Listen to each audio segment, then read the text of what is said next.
اتنی بڑی ڈیولپمنٹ میں نے آپ بتائی آپ کو کہ جی وہ وزیر داخلہ نے ریزائن کر دیا. میرے پاس تو پوری انفارمیشن ہے کہ پنجاب کی جو اعلیٰ پولیس کی قیادت ہے وہ بھی اس وقت جو ہے اسے ہاتھ کھڑے کیے ہوئے, کیونکہ آبویسلی جو ڈیمانڈز ہیں عمران صاحب کی وہ ایک پروفیشنل آفیسر جو ہے وہ نہیں پوری کر پا رہے, ایک پولیٹیکل ڈیمانڈز ان کی ہیں جو وہ چاہ رہے ہیں.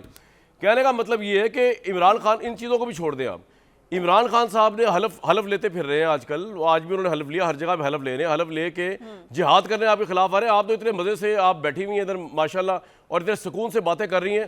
یہ ان کا تو کام ہے علی نواز ایوان صاحب کا ڈائیورٹ کرنا. ان کو چھوڑے, میں تو کہا تھا صدر کی بات کی کوئی حیثیت اس لیے نہیں ہے کہ وہ ایک سرمونیل ہیڈ ہے بیچارے, ان کے پاس 58(2) بھی نہیں ہے, ان کو چھوڑے آپ, بات اپنی میرٹ پہ کریں. آپ کیا جو چیلنج ہے کس طرح فیس کریں گی عمران خان کا لانگ مارچ کا, یہ بتائیں مجھے آپ.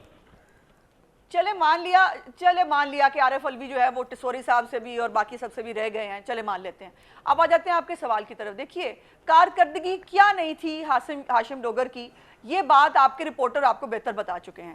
اور ایک لطیف نظر گجر صاحب ہیں کوئی, وہ بھی وزیر تھے, انہوں نے بھی 2 دن 3 دن پہلے انہوں نے بھی استعفیٰ دیا ہے.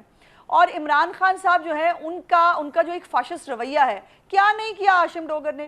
ہاشم ڈوگر نے توہین مذہب کے پرچے نہیں کٹوائے رانا ثناء اللہ پہ, مریم اورنگزیب پہ اور باقی سب لوگوں پہ. ہاشم ڈوگر جو ہے اس نے ہمارے ورکرز کو اٹھا کے جو ہے وہ بغیر کسی وجہ کے, طاہر مغل بیچارہ ایک چھوٹا سا ورکر ہے, اس سے ڈرتا ہے ہاشم ڈوگر, اس سے ڈرتا رہا. اس کو جو ہے وہ کبھی ایک تھانے کبھی دوسرے تھانے, 16 دن بعد اس کی ہم بیل کروا پائے. اور ہاشم ڈوگر جو ہے اس نے ہر طرح کی خدمت بچا لانے کی کوشش کی, لیکن جو نیازی کی بات جو ہے وہ تو وہ بیچارہ مان رہا تھا. لیکن اب یہاں نازی کی بات ہے, جہاں پر ہٹلر نازی کی بات ہو رہی ہے, وہ تو چلا گیا نا. اب آپ کیا کریں گے, اس چیلنج کو کس طرح فیس کریں گے, اتنی بڑی پاپولر ہم کچھ بھی نہیں کریں گے. کہاں ہے لانگ مارچ؟ اچھا نہیں بتاؤ لانگ مارچ کہاں ہے کامران, لانگ مارچ ابھی کال دینے والے ہیں عمران, کہاں ہے لانگ مارچ؟ ہم تو کہہ رہے ہیں اناؤنس کرو, دینے والے ہیں, ٹرک کی بتی کے پیچھے لگایا ہوا ہے پورے قوم کو. آپ کو یاد ہے 1 مہینے بعد دینے والے ہیں, رحیم یار خان کے جلسے میں دینے والے ہیں, تو روز دینے والے ہوتے ہیں تاریخ. سن لو یہ تاریخ, میں ایک منٹ سے بات پوری کر دوں. لانگ مارچ کی تاریخ دیں, ہم ان کا استقبال کرنے کے لیے آپ سے پوچھ کے تو نہیں دیں گے یار, وہ تو میں تو کہہ رہا ہوں آپ کو الارم ہونا چاہیے. اب لانگ مارچ کرانا ہے ان سے, یہ جو ٹھیک ہے جی. بخاری صاحب کچھ کہنا چاہ رہے ہیں آپ؟ بریک سے پہلے میں آپ کچھ کہنا, آپ نے ہاتھ کھڑا کیا تھا. دیکھیے میری گزارش یہ ہے کہ جو گفتگو ہو رہی ہے اس میں 2-3 چیزیں جو ہیں وہ مسنگ ہیں. ایک تو یہ کہ ہاشم ڈوگر نے ریزائن کیوں کیا ہے, جو کچھ بھی عظمہ بی بی نے کہا وہ چلیے وہ اپنی جگہ ہے, ہمیں پوچھنا چاہیے تھا علی احمد ایوان صاحب سے.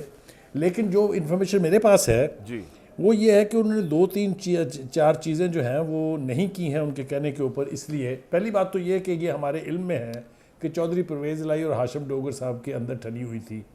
پرویز الہی صاحب نے ایک بیان دیا تھا کہ جو عمران خان صاحب کہیں گے پنجاب حکومت وہ کرے گی. ہاشم ڈوگر نے کہا تھا ہم سوائے شرکائے جلوس کو تحفظ دینے کے اور کچھ نہیں کریں گے. یہ بیان چھپے ہوئے اور میڈیا کے اوپر چلے ہوئے ہیں.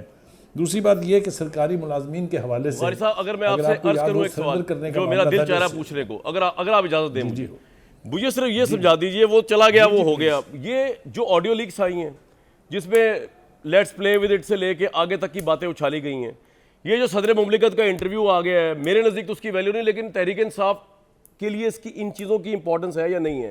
وہ جو مومنٹم لانگ مارچ کا عمران خان بنا رہے ہیں اس کو دھچکا لگا ہے یا اس سے کوئی فرق نہیں پڑتا ان کی پاپولیرٹی کو, یہ اصل سوال ہے $1 ملین. اس کا جواب دیں تو میں بریک پہ جاؤں گا. کہ جیسے وہ کہہ رہی فرقہ عمرانی, میں کہتا ہوں بہت فالنگ شپ ہے عمران خان کی, وہ ڈیمیج ہوئی ہے یا نہیں ہو سکتی ان چیزوں سے. میں آپ کو عرض کر دیتا ہوں. دیکھیے گزارش یہ ہے, میں نے پہلے بھی کہا, میں پھر دہرا رہا ہوں اپنی بات, پریزیڈنٹ کے کہے ہوئے کو آپ بالکل انڈرمائن نہیں کر سکتے, اٹھا کے نہیں پھینک سکتے. انہوں نے جو کچھ کہا وہ بہت سیریس ہے. عمران خان کی طبیعت, ان کی نیچر, ان کے بیانیے, ان کی یعنی جو پالیسی ہے اس کے خلاف ہے. بہت ناراض ہوئے ہوں گے وہ صدر مملکت پر, اس میں کوئی 2 رائے نہیں ہے. تیسری بات یہ کہ علی احمد ایوان صاحب نے بھی مینشن کیا کہ اعزاز احسن نے یہ کہہ دیا خدا کے لیے ان کو ان کی پارٹی میں کوئی سیریس نہیں لیتا. آپ کو کیا ہو گیا علی احمد ایوان صاحب, وہ تو اپنی پارٹی کے خلاف بیان دیتے ہیں, ان کی تو ذہنی سر آپ کا پوائنٹ آ گیا.